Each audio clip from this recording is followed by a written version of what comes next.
Normally I try to make a quote-unquote good version of every gross food I make on the show, but I can't figure it out. That's where you come in. Try to make a halfway palatable version of this sandwich. Take a picture, tag me on Instagram, hashtag, I don't know, babishpanini.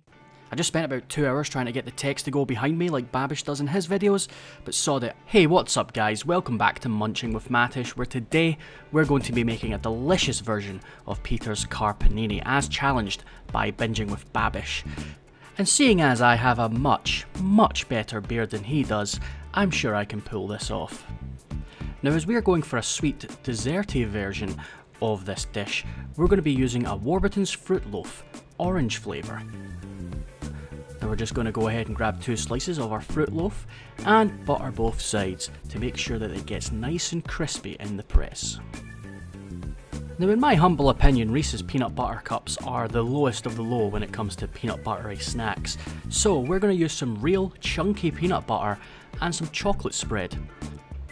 So we're going to go ahead and spread peanut butter on one slice of the bread and the chocolate on the other.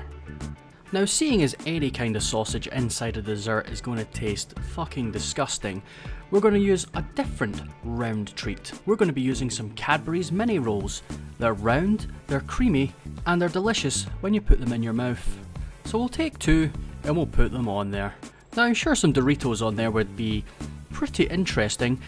We're going to go for a different approach for our crunchiness within our dessert. We're going to be using some plain digestives. So we'll just sit here for about 10 minutes and struggle with the packet until we get... oh, there we are. So rather than acting like a heathen and just throwing a couple of biscuits onto the panini, we're going to grab ourselves a bowl, put in a couple of digestives and just mash them up into a nice crumble, the same way you would do if you were making something like a cheesecake. So we'll just go ahead and sprinkle that into our panini on both sides of the bread to make sure you get plenty of coverage across all the different toppings. Biscuit fingers. Now, despite popular myths, cream eggs are not sold all year round in the UK, so I couldn't find any. You probably can get some if you go to a specialty shop, but I can't be arsed, so I'm just going to use some squirty cream instead, but we're going to save that for after we've grilled up our panini. So we're just going to go ahead and put the lid on our panini, and of course make a mess of our counter while we're doing it, and then we're going to move over to the panini press.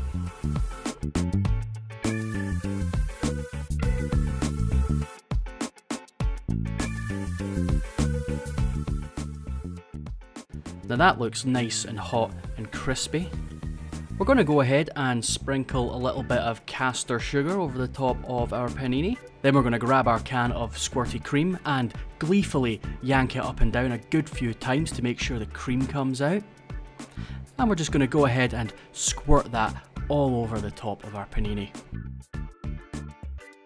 And now time for the cross section.